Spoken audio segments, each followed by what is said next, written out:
Hello, ladies and Metal Chain, and welcome to another Is It Worth the Grind video. Today we are looking at the Chinese heavy tank line, aka the 113 line. As always, you can skip to whatever part you want to see, but we will start with the grind. So let's start with Tier 5, the Type T-34. Just like the Russian T-34, only worse, slightly, but the gun has worse gun depression, and I'm pretty sure it doesn't have all the choices on the guns from the Russian T-34 as well. However, you have choice of two guns, the 57mm and 76mm. It's no real better gun, even though I probably would use the 57mm. The choice is between higher pen or higher alpha damage, and the 57mm has better DPM. The problem with this gun is that you can't keep it aimed well if you fire every time you reload, which is quite annoying and reduces the DPM quite significantly if you actually try to put shots down range. That being said, it's a tier 5 tank. There's not much to say apart from the fact that the engine is shared with this and the Type 58, so you probably want to get it here. Going to the Type 58, just like T-34-85, slightly worse once again, because it's kind of like the Russian version, only worse. A really good view range for tier 6 medium, so binos will work with this really well. 85mm gun, nothing much to say about this one as well. Pretty bad pen compared to the Russian counterpart for some reason, and other than that, it's a decent tank. I mean, for tier 6 it's alright. I guess the new engine that gets shared between every fucking Chinese tank and their mother, once again, so probably you want to research it here, not that expensive anyways. After that, the line splits into heavies and the mediums, and obviously we are going to the heavies. So IS-2, what's important to note here that you need tracks to mount anything here really, and what's also important to note is that this turret is almost exactly the same as this. You get slightly more hit points, but that's about it, so I wouldn't bother much with this turret. 12k experience for almost nothing is not really worth it in my book, so I would probably avoid this. Engines, again, shared with every fucking tank that you're going to be playing, so you probably want to research them as early as you can, and radios I shouldn't even mention. The playstyle of the IS-2 pretty damn simple. Just like the IS, you just trade shots and overwhelm your enemies with your 390 alpha damage.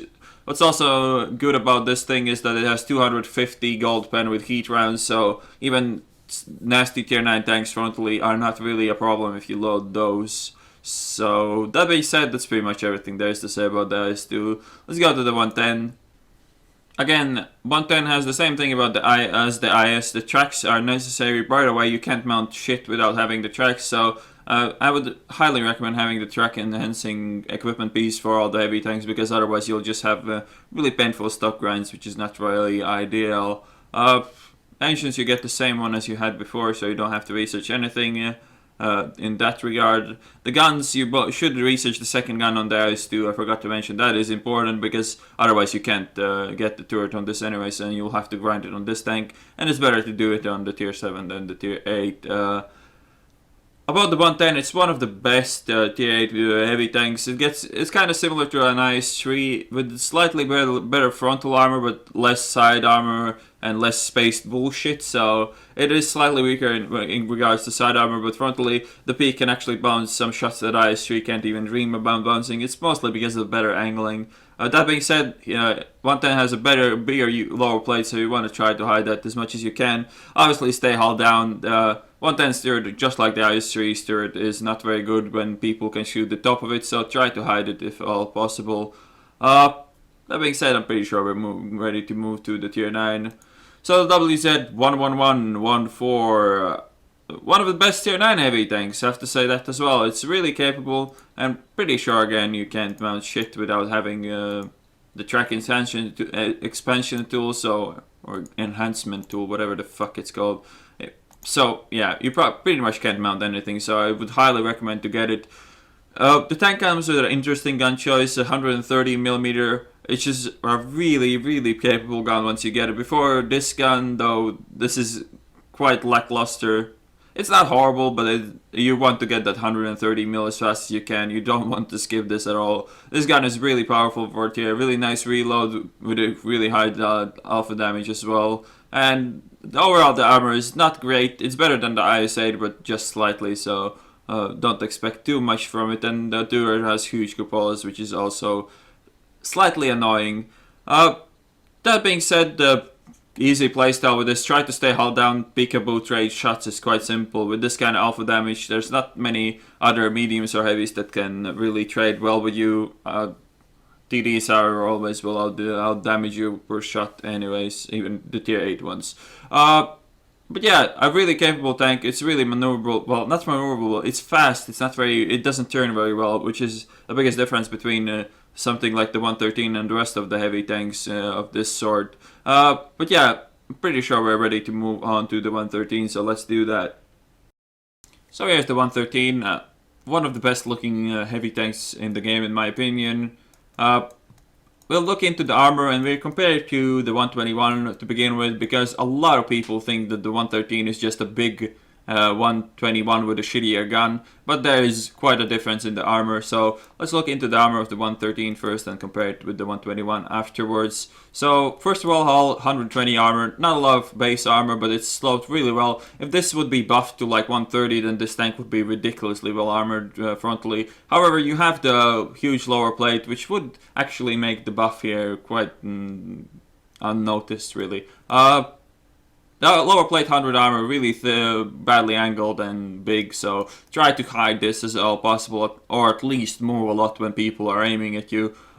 Which is kind of how you have to play this tank if you expect to bounce anything. You just move a lot. The tank has obvious weak spots. Lower plate cupolas, you have to keep moving. You have to drive forwards and backwards, wiggle and so on to manage to bounce shots. Angling the front is possible. As you can see, the armor here is not bad at all. 230 to 250. It depends on what angle you're facing your enemies with. Obviously, if they are above you, they are gonna fuck you up because there's not enough base armor value here. But if you manage to use your limited amount of gun depression, which is 4 degrees in this case, then the armor is actually gonna be really good, as you can see, and that is what you should try to always do. When it comes to the side armor, 90 base, but you have some spaced armor here. It's not the Russian magic space side armor where flat armor can get you 300 armor value, because it's not retarded. But if you side scrape and people hit that, there's quite a chance that you'll get some ridiculous armor values with the spaced armor, or even without that, it's just going to be an auto bounce and it doesn't really matter. You should try to always side scrape in this tank, since the front is flat. It's better to side scrape. You're gonna get more angle on the front and more angling in the side. Just don't overdo it, and don't like try to side scrape against some tanks with like 300 penetration, because that's just not gonna happen. You can't really angle this part to be more than that 300 armor, and people tend to shoot this part quite a lot. But if you angle it well enough, you can expect to bounce a lot of shots from your sides. When we talk about the turret base is not as good as the IS-7, but as we get outside of the center of the turret, it gets significantly better. This tank does not really eat heat shots like the IS-7 does, but you can bounce them as long as they don't hit the flat part, well, the flatter parts here. Gun mantle is really good, shouldn't even bother trying to aim at this ever. Cupolas, obvious weak spots, nothing really to talk about there. Let's go have a quick compare with this to the 121. So we just can tell the difference. So first of all, 120 lower, 120 upper plate, but it's sloped at 65. I think it's even 55 if you actually look at it flat, like so. And you can see it's 200 armor around. And if we switch the tanks around real quick, this is 250. Even though the tank is bigger and the angle is worse for this tank, the upper plate on the 113 is just so much better. This is paper. This is basically no armor here. So this tank cannot stand in the open ground and expect to bounce shots with the upper plate, while the 113 can pretend at least that it can do it. The lower plate also huge weak spot. Third is built slightly different, but the value is kind of same, stay the same. It's not gonna bounce heat. It's gonna bounce most other shots though, unless they hit you really well with nice penetration rolls. And Cupolas obviously weak spots. When it comes to the side armor, there's no spaced armor here, so it's either auto bounce or penetration. And the side armor is 80, which is also worse, so it's harder to side scrape with this one. It's still recommended though. What's really annoying about both of these tanks, however, is that both of them take fuel tank damage frontally, which is super annoying. Fuel tank damage is in the lower plate. Driver is around this area, I would suppose, on the right side of the tank as we look at it now. And ammo rack damage all the way through here. It's super fucking annoying. This tank is a critical hit city pretty much. You don't really want to get shot ever in your inner track. This is almost 90% ammo rack, and lower plate is gas tank quite a lot, so automatic fire extinguisher is highly recommended. When we talking about the soft stats, still comparing it to the 121, as you can see, it actually has better engine power than the medium tank, and a better power to weight ratio, but hey, invisible stats fuck it up. If that wasn't for these stats in the game, this tank would actually be faster than a medium, but hey, let's just make visible stats that make tanks seem better than they are, because we're wargaming.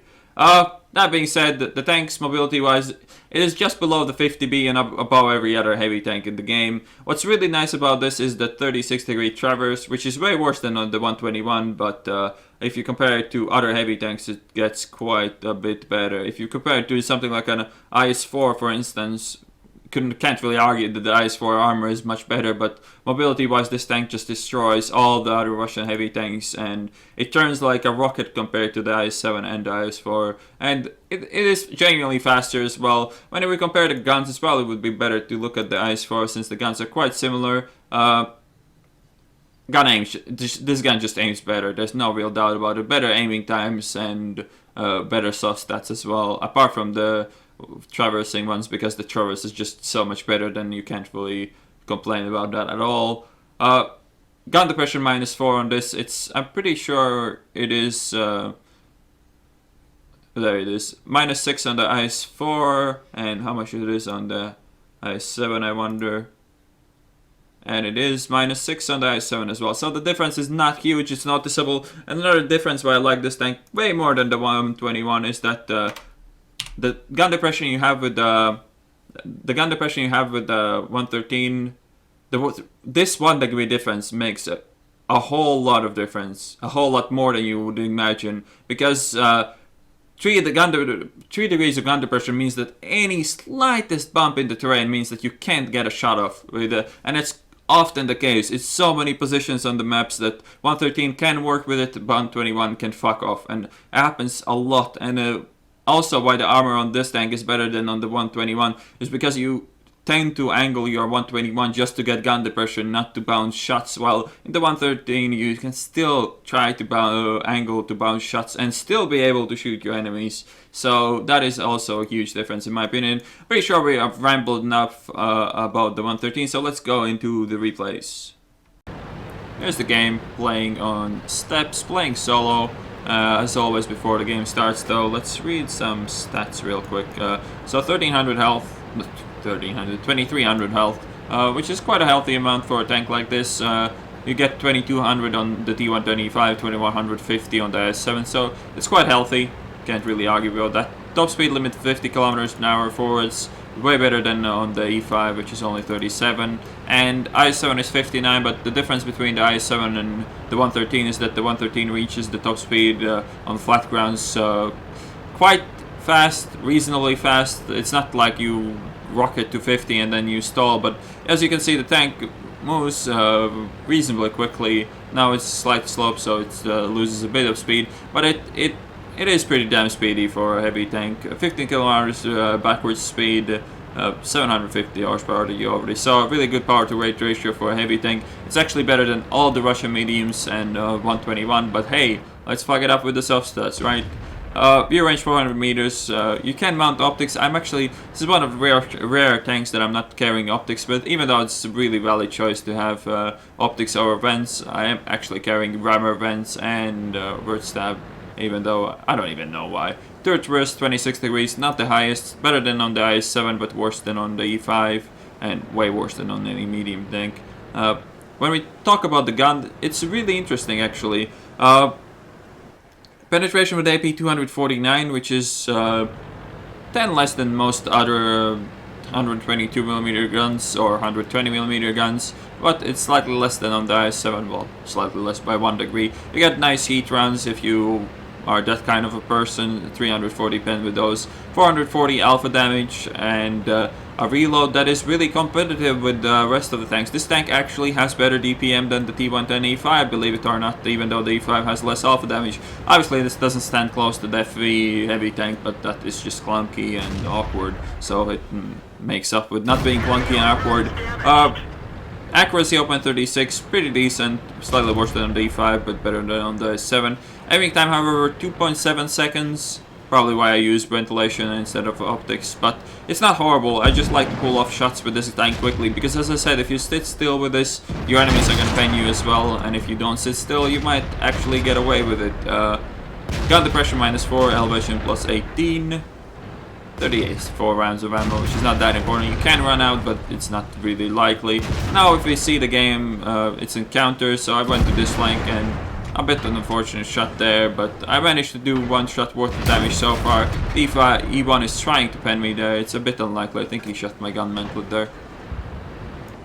On encounter, I tend to go this flank. It's just better, since I didn't take much more time than our mediums did, or I was even faster than our medium tanks were here. It means that I can make some decent progress here and kill the enemy mediums rather fast. This tank is good for taking out mediums, really good actually, and that is unfortunate. You saw the angle there, it was just a bad shot. If it hit the lower plate it would be an obvious penetration, but it hit the upper plate, so a bit unfortunate, but whatever. Now I'll take a shot in the back of the E5. I need to put up the pressure on this flank, even if it means getting shot by the 121. You can hear this heat being spammed by the enemy 121, so that is something I need to be aware of, and this is not the way really to be aware of. I'm really trying to focus down the E1, but that's what happens when you spam heat at somebody. You shoot these tracks for 0 damage instead of having an easy penetration with your AP rounds. Now I need to fall back. It seems the 3090 seems to be pushing really soon, if not already. I should go, to be fair, I should go to the flat parts of the map, and one thing I don't ever spare heat on is haul down the Jagdtiggers, because there's just literally no point to shooting those. Most other tanks, if they have weak spots, I'll go for weak spots with AP, but Jagdtiger frontally doesn't really have any weak spots you can really pen, so fuck it. I'll load heat after the first shot. I'll load heat even before the first shot happens, but if the IS-8 wants to fuck with me, I shoot the IS-8 first and load the heat for the Jagdtiger. Always, I'm never gonna hang on heat rounds if I can haul down the Jagdtigers like that. And it would be nice if I wasn't being grabbed, but easy kill for me to pick up there. And just trying to stay on the flat ground now, see what's happening. So there's another Jagdtiger there, which is not great, but hey, still the E1 up there as well. Should probably go on the flat ground and push around these guys, but I don't really want to go too far in there because the E1 might clip me in the side. But from the other hand, we aren't really losing the other side, but it seems that we will. Our positions seem to be quite scattered, and while they have E100s and shit, there we have pretty much nothing. And could have been really lucky if it hit his side. It probably would have bent, but it hit his front, so no penetration for me. And now I will push on the flat ground around the E1 and hopefully pick up the kill there. A bit unfortunate with my driving here, and now that 121 wants to fuck with me once more. Obvious heat is obvious. And now the E1 does not seem to be reloaded, or maybe you just don't want to die and peek at me.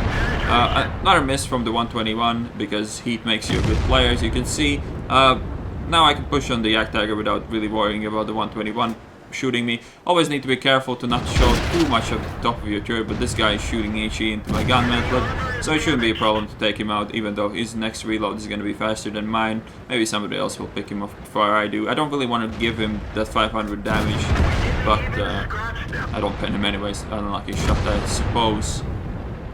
But yeah, the best tip I can give while playing the 113 is don't ever stand still when somebody's aiming at you. If you have to take shots, peek, take shot and run back. Don't aim. This tank is not meant for that. You have 3 obvious weak spots, the lower plate and both cupolas, and if you stand there to aim, most of the other tanks in tier 10 will be aimed before you. I don't know what that kind of glitch was, but whatever. Now we have a desert here at T95. Shouldn't be too hard to pen that in this angle, and again, don't go for much aiming. Nice roll as well. Probably the reason why I carry ventilation on this tank as well is because it makes the gun more efficient. Not only it makes the gun more efficient, it makes the armor more efficient, because the better your gun is, the better your armor is pretty much in this tank. Just keep moving, never give your enemies clear shots. Nice shot there into the lower plate without aiming too much once again. But you notice that I'm not really getting shot back, and if I am, the shots are rushed and they're in my gunman. But once again, he fired, he shot the ground. I fired, I didn't hit. It doesn't matter, but his reload would have been longer and I would have picked him up after I reloaded my next shot. Accuracy doesn't matter in this game, just make sure that you are safe and you're not getting shot in the face. Now, let's just go back and see if we can defend it. As I said, the equipment I use is rammer, vert stabs and ventilation. Optics is an option, maybe I'll switch to it a bit later if I get my crew even more OP than they are now. Crew skill wise, repair, sixth sense, smooth ride, snapshot, safe storage. Jack of all trades is not bad since the driver is pretty much dead half of the game all the time. And preventative maintenance doesn't really help much because I'm pretty sure it works only with the engine and not the gas tank, but I might be wrong there. But even then, I wouldn't really go for it that much. Smooth ride, snapshot, well, for driver, there's a lot of really important skills that are more important than preventative maintenance, so I wouldn't really go for it. And look at this, just not enough gun depression here. I managed to pull off a shot. It would have been really lucky if it hit, and 1390 picks up my ass. I couldn't really aim there longer. I would have gotten shot in the ass even more, which would be quite unfortunate, but I sadly didn't pick up the kill there as well. So now Jagdpanzer, well, I7 and D100 for all I know for now, but Jagdpanzer hasn't been spotted in a while. T30 is not here. There's the IS-7, quite healthy as well. But usually, if the IS-7 isn't face-hugging you, this tank usually shreds through IS-7s just because with the way better reload and way better DPM. Bounce an E100 with an angled upper plate, and not really surprising. And once again, this position would definitely not work in the 121, well, while it does work in the 113. I've done this before, I know this is a position where you can get enough gun depression if you need to shoot people like these guys. Now, that was the Jagdpanzer I think that shot the ground. It could have been D100, but I'm gonna take my chances to try to kill the D100. I need to hit something that is not super spaced or super thick, and I do. Now Jagdpanzer and IS-7 left, both of them are still quite healthy. And I have only 9 shells left of my AP ammo. Again, peek, shoot, don't aim. If it misses, it misses. If he doesn't fire, I don't care. I'm not sure, maybe I should have aimed that one, maybe he just fired. And now he definitely just fired, so peek out. Now I have all the time to aim because the IS-7 took a quick shot because he thought I'm gonna peek, fuck off. But I didn't, I actually took my time aiming, and the IS-7 took a rush shot. I have the kill here as well before the IS-7 reloads. And now only the IS-7 remaining. As you can see, the tank, the DPM is not as good as on the 121, but for a heavy tank it's still really good. Unfortunate shot there, he managed to angle his lower plate, and my penetration roll was way below average to bounce a shot like that. His lower plate was still facing upwards, so that was quite unfortunate. But I'm gonna go rush him since the Batshot is going around him anyways, and the IS-7 is not gonna live more than 5 seconds from this point on anyways. I don't really want to shoot him on the move, even though I have a good shot into the back of his turret. And one other thing to not do in this tank, don't shoot on the move when there's bumpy terrain. When you're on a city map on completely flat ground, then you can do it, but on the bumpy terrain it's just never gonna happen, because you're always gonna drive on some little bump that's gonna throw off your aim completely. But anyways, there's the end plate. Ace Tanker, 9,230 experience with the ×5, high caliber and Confederate, 5,990 damage done. Would have been the last shot would have been over 6k, but was quite unfortunate. I probably should have shot where I could actually hit my waffle, but that would be really unfortunate to shoot the waffle and not receive any medals. 817 assisted damage as well. Can't really complain about this game. I mean, I didn't really take that much damage. I still could have had a way longer game than this, but there was not just enough enemies left. Batshot had a good game as well. He did a nice cleanup on the other side of the map. But 1231 base XP if you couldn't do the math with ×5s. 4 kills. A pretty reasonable game. Our Ruffle did quite a lot of damage as well, but I guess most of it was snapping since the low XP for a tier 9 in this kind of matchmaking. But yeah, the 113, as long as you keep it on the move, as long as you don't stay still and aim at your enemies and let them have easy shots into your cupolas or your lower plate, the armor is actually better than people think it is. It definitely isn't the 121. You can actually work with the gun depression, and as you can see, damage block by armor, not that much, only 1970, but it still gave me the steel wall, and it's not that uncommon to get 3-4k damage block by armor in this tank as well if you get into good fights and you don't fight people spamming heat at you, and even then you can spam heat back at them and just try to avoid being shot to begin with. 42k profit as well, which is also not horrible for tier 10. That being said, let's move on to the verdict. If you want to see some more gameplay examples of the 113, I'm pretty sure I have quite a lot of them on my YouTube channel. I'll put them on the screen now, but you can search in my YouTube channel and probably find quite a few good examples of how the 113 can perform. However, is the 113 worth the grind? Well, first of all, the grind from tier 7 to 9 is pretty damn good. The upgraded tanks are really nice and really powerful. When it comes to the stock grinds, they're not the worst. You really want to get that suspension enhancing tool just so you don't have to grind the tracks with the stock tanks. But the grinds are not bad, and when it comes to the 113, it is pretty much you love it or you hate it kind of tank. It has some really good qualities that I like about it. The speed, the traverse, the gun is nice, the DPM is good. The gun depression can be annoying. If you can't deal with it, you probably have given up on the grind rig anyways. Is it better than the 121? In my opinion, it sure is. It has that flexibility and it has the potential to bounce way more shots. It has the potential in positions, in strong positions to do a lot of tanking as well as doing a lot of damage. While the 121 can do a lot of damage as a support tank on flat maps. This tank can be the tank and the damage dealer at the same time, which is why I like it so much. So, is it worth the grind? Fuck yeah, it is. But note to yourself, if you don't like heavy tanks with subpar armor, if you don't like guns with subpar penetration, even though it's not by that much even, and if you don't like tanks with bad gun depression, you probably should avoid this entire line, because the entire line is like that. However, good mobility, flexibility, being a medium or heavy, whatever one is required, gives you a lot of potential. This is similar to the Yak-Panther 2. This tank gives you a lot of tools to win the games, and it gives you quite a wide range of ways to play the game. You can be a hull down heavy tank, you can be a rushing medium tank. It's all up to you, which is what I really like about it. So, in my opinion, sure worth the grind.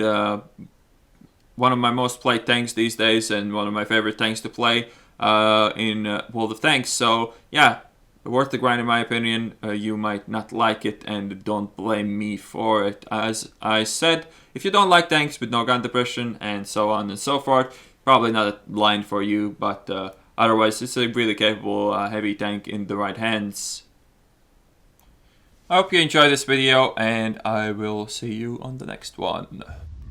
Hello ladies and gentlemen, and welcome to another Is It Worth the Grind video. Today we are looking into the IS-7 and its line. We'll start with the grind.